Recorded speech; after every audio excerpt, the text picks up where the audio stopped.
So if we can convince you that your emotion indicates the vibrational content of your now, and let's call now present.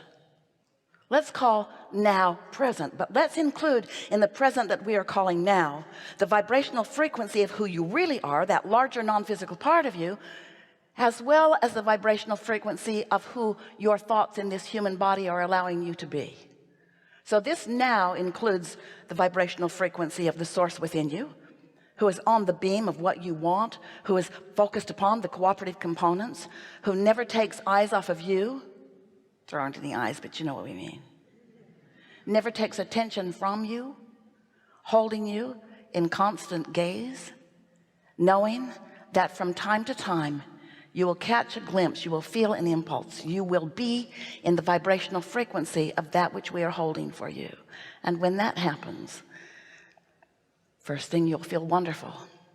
And as you're able to sustain that a little bit, what begins to happen is you have impulses, feelings, urges, ideas that when you follow them lead you on this glorious unfolding path of the positive evolution of your life experience that you were born to live. Not one of you said, I'll go forth into a human body and I'll suffer and I'll sacrifice. Not one of you said that, because you knew that wasn't the way it works. You said, I'll go forth into this magnificent sea of diversity, and from it I will claim my unique perspective, and from that I will come to decisions and conclusions beyond the obvious that surround me. I will desire things beyond the generation before me. I will desire things beyond what I thought yesterday. I will continually be on the ready for new impulses and new ideas and new becoming. And the non-physical part of you said, and we will remain non-physically focused. We will always know who you are. We will hold the vibrational frequency of the wholeness of who you are, of the worthiness of who you are, of the goodness of who you are. We will send a signal constantly outward to you that when you are in the vicinity, you will find. It will be guidance for you. Guidance for you, not to return to who you were before you were born into this physical body. Guidance that calls you toward all that you have become ever since. Guidance that calls you toward the wholeness that you have allowed all of us to be as a result of that which you have lived.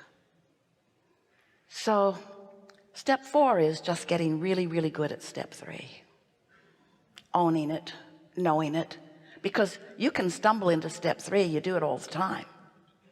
Something good happens, you have a knee-jerk response to something that is positively a condition around you, and you're in the state of allowing for a moment, but you won't sustain it unless you understand that it's something that you do deliberately, and you can tell when you're doing it and you can tell when you're not, and you care about doing it, you care about the way you feel, so you pay attention to your emotions, which are your indicator of the blend between you and you. And once you've got that, once you are steadily in step 4, the master of aligning with the evolution that your life has helped you to call out for yourself or for anything that matters to you.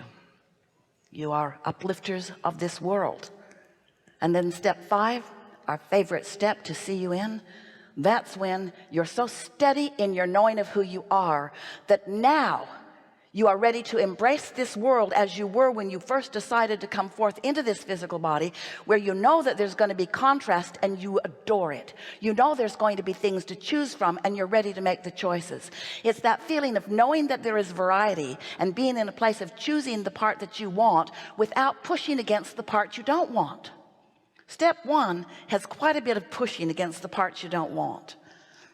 Step 5 is exploring contrast, but doing it with the full knowledge of its perfection and its value, in full acceptance of the variety of the world, in full acceptance of the differences in beliefs and desires that the participants of the world have. No longer believing, as most humans do, that you have to get rid of the things that you don't want and then you will be left somehow with what you do want. In your physicaldom, There is a war against poverty, and a war against drugs, and a war against AIDS, and a war against, and a war against, and a war against, and a war against. And every one of those things that you are pushing against is becoming bigger and bigger and bigger, because there is no such thing as no in a universe that is attraction based. There's no exclusion. When you see something that you desire and you look at it and you say yes, you include it in your vibrational frequency. It becomes a part of your point of attraction. You become a cooperative component to that. But when you see something that you do not want and you shout no at it, what you're really doing is saying, yes, come to me, this thing I do not want. Isn't that nice to know? We think it is. What do you want to talk about?